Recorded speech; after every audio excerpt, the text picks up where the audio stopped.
everyone. We're here with RuPaul, and you know when you dogged my girl, I was saying Joy looked like I was not butch. dogging her ass. I was just telling it like it TR is, okay? But Miss, excuse me, you What? call me butch? Honey, but you're a bitch.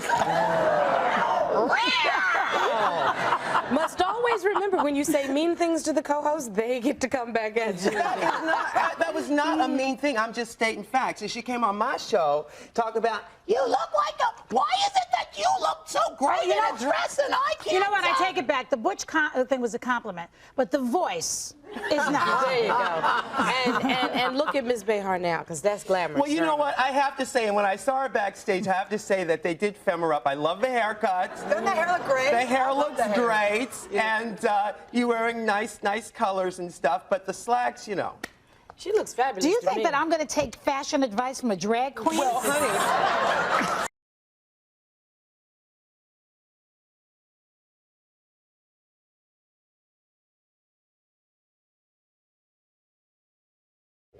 A family can be made up in many different ways. It's called SOGI, for Sexual Orientation and Gender Identification, a curriculum that teaches public school students across Canada to celebrate the homosexual lifestyle as altering our culture from a heteronormative society into one where anything goes, no boundaries, no values, no morals. It's a hedonistic cult, basically, what they're implying. another blaring example, drag queen story time. It's happening in Canada and America, where some public schools and libraries invite drag queens, some dressed like horned demons, to read to young children. And it's a social deconstructionist agenda. They're using children, little 5-year-olds, to accomplish this. And parents are waking up and saying no. When asked about parents' rights, Auger says, well, actually, in Canada, parents' rights are limited and children's rights are put ahead. So the child has the right to be protected from the parents when the parents behave badly. Canada is known as one of the most gay-friendly countries in the world, with many of their largest cities featuring their own gay villages, like here in Vancouver, which has literally rolled out the Rainbow Road. Most gays, like village resident Dave Davy DiCarlo, support SOGI and limiting parental rights.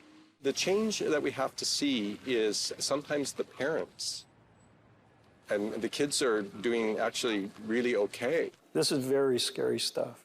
Longtime Vancouver area pastor Kevin Kavanaugh says this is far more serious than most Canadian Christians realize. Our problem is not the teachers, the educators, the administrators. This is a battle in the heavenlies. He says Satan is going after their most vulnerable, the children. And the little girl came home in tears because the teacher had told her, since she was playing with some toys in the class that were deemed to be masculine in nature, that she was likely a boy in a girl's body. The mother went to the school the very next day, and instead of having any sort of tolerance or support or understanding, she was actually called names. She was told that she was a homophobe, that she was a bigot. With that in mind, Tyler Thompson, Simpson, and Pastor Kevin are spreading their message across social media and in town hall meetings. The pro-gay backlash has been fierce. And the hatred and the anger and the bullying that came against us, even though we said, we love you, we don't take from you the opportunity and the freedom to live as you choose. We love you, but we do not agree with you. Pastor Kevin believes Canadian Christians are in a 2 Chronicles 20 moment. The word was this battle is not yours, Jehoshaphat. This battle is the Lord's. And the church is beginning to prepare for what it takes to fight for our kids.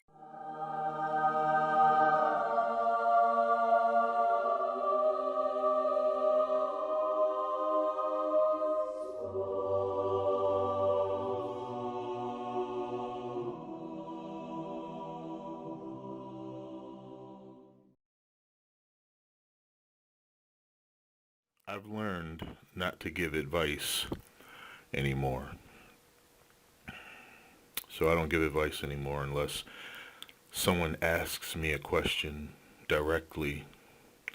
I've learned to do this by way of the reaction I get from people. You know, how they respond to the information that they asked about. I don't push information on anyone. It's not what's right to do. Religion has done that to us all, telling us what to think rather than how to think. So I pass on the information now, and whatever a person gets from the information will decide the outcomes of their life. So, if a person has a question for me pertaining to the information, something specific, I may or may not be able to answer the question. It's not for me to tell you what to do. It's for you to decide what you want to do with the information based off of the information you just internalized. If you really internalize the information and interface with it, and your cup of knowledge isn't completely full, then you will have questions because it interests you.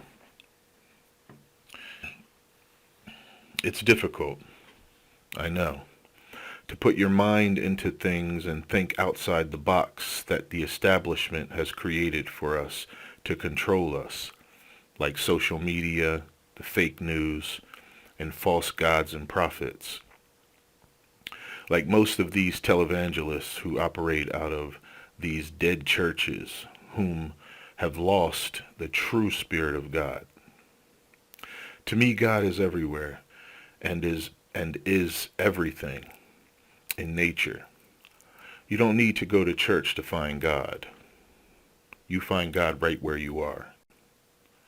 In fact, most churches are the synagogue of Satan, who follow everything the secular world has to offer, allowing gays, lesbians, and eventually pedophiles and people who participate in familial incest into the church. Why? Because the image of Jesus was meant to be all-accepting, all-loving of everything and everyone.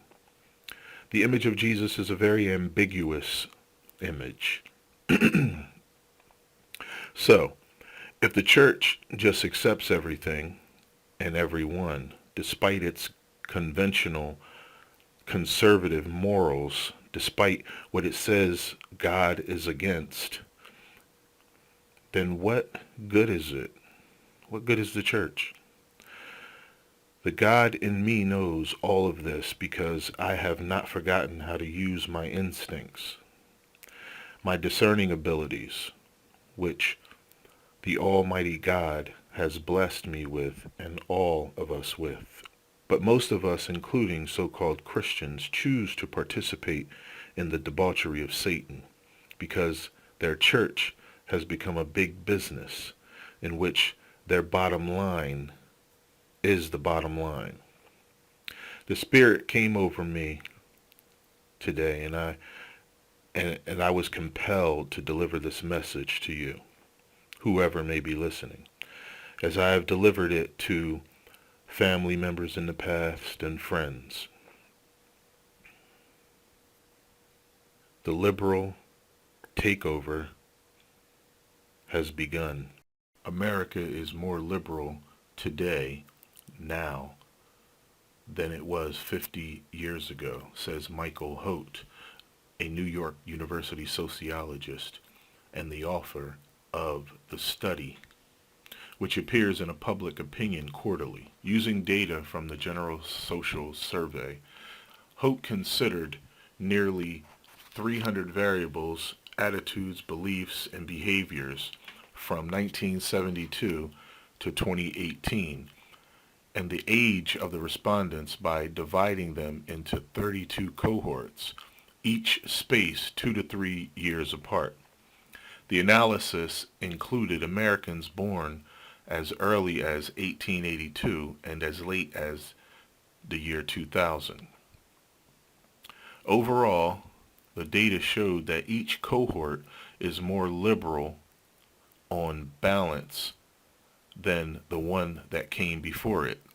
Specifically, 62% of variables analyzed were more liberal in the more recent birth cohorts than they were in the oldest ones, relative to when a particular attitude or belief was measured by the survey. By contrast, only 5% were more conservative. Moreover, each cohort itself became more liberal during the studied period. Within cohorts, recent measurements, those within the last decade were more liberal than in the last 3 decades of the 20th century in 48% of the variables and more conservative in only 11%. Among the biggest changes were increasing support for gay rights, including gay marriage, which first appeared on the GSS in 1988, and for the civil liberties of atheists.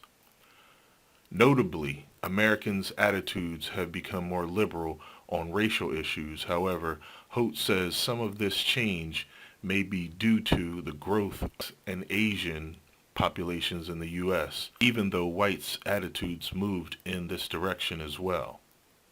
Yet, for a small number of variables, ranging from support for abortion rights and health care spending to gun ownership and government regulations, there was little change between or within cohorts. In a recent Harvard study, students leaned more towards liberal values than conservative, with 29.7% very liberal, 47.9% liberal, 19.5% moderate, only 2.5% conservative, and 0.4% very conservative. America is more liberal today, now, than it was 50 years ago.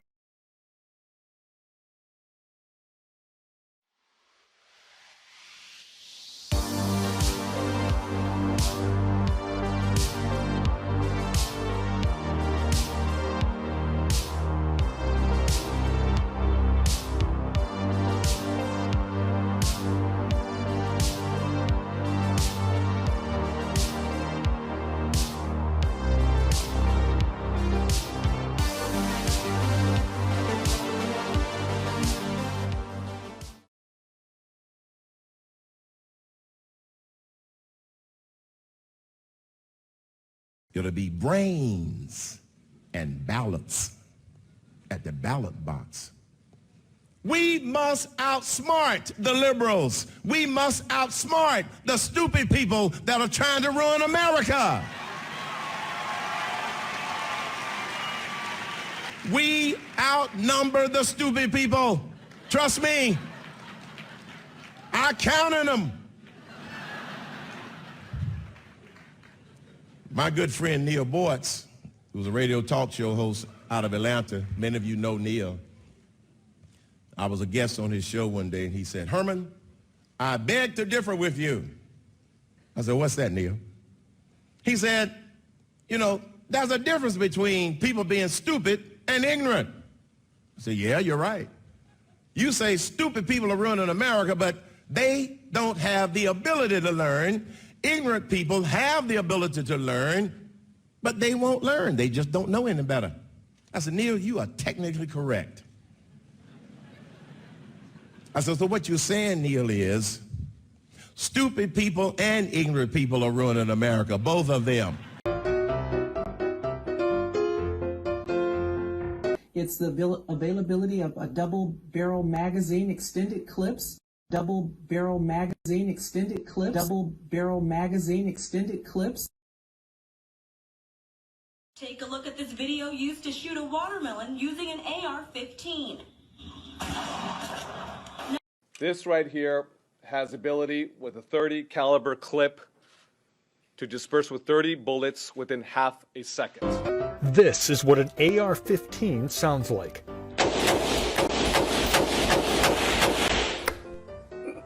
voy a la playa, había subido la marea. But some of these bullets, as you saw, have an incendiary device on the tip of it, which is a heat-seeking device. Senator Dianne Feinstein, Democrat in the Senate, who is introducing a bill to ban bump stocks, says that's not enough. Legislation is the answer. I'm also the only guy that got assault weapons banned, and the number of clips in a gun banned. What's a barrel shroud and why should we regulate it? I actually don't know what a barrel shroud is. Okay, because it's in your legislation. It's a shoulder thing that goes up. There's been a lot of people that have been shot by an unloaded gun. We need to ban the massacre of machine gun magazines. Yeah, those massacre machine gun magazines. I'm Kevin Phillips with Campus Reform. Today we're at NYU getting students' opinions on President Trump's State of the Union address. Except that speech won't happen for another 7 days. But what will they say when we ask them what they thought of it? Let's find out. Well, we've been getting people's reactions today to the State of the Union last night. Some people were saying that it was the most racist State of the Union that's ever happened. What was your reaction to everything that was said? I didn't watch it because I couldn't bring myself to watch it. Quite racist at the very least, if not up there with most racist. Yeah. Wow. It's already quickly climbing the scale. Some of the people said today that they thought his immigration stance and that he outlined last night was especially hateful. Very offensive. What do you think of it? It's something that I wouldn't have expected to happen in like our lifetime. It's offensive. It is crazy, but I'm not shocked by it, by what he's done in the past. So pretty ugly. I believe what I'm hearing about his rough nature and the hate that he probably said. He told the Democrats the wall got 10 feet higher because they didn't stand up and give him applause at one point. What do you think of all that? It's the behavior of someone who refuses to accept accountability for their failures. The way he acts, you shouldn't be acting like that if you're the leader of the country, regardless of what party you're in. So that frustrates me a lot. I mean, it doesn't surprise me that was his State of the Union address. Hopefully everything that he's outlined can be overturned by the public opinion. Was there one thing in particular that you saw people most upset about? Probably with immigration going on with the whole DACA thing and him trying to build the wall. One of the craziest moments when he started a build the wall chant with all the Republicans that were there. Okay. People on social media were accusing him of basically using the State of the Union as a campaign event. Yeah, that's kind of ridiculous. I think it's absolutely crazy. The fact that he started a chant, he's big on those. What's your reaction? I think it reveals that he has the temperament of a 3-year-old. People, a lot of times, they're trying to say, don't listen to what he's saying, and they just want to shut it down just because it's Trump saying it. Do you think they have any ground there?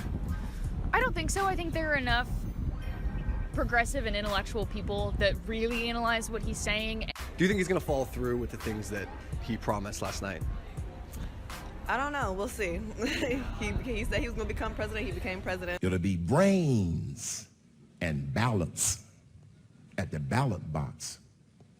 We must outsmart the liberals. We must outsmart the stupid people that are trying to ruin America. Stupid people and ignorant people are ruining America, both of them.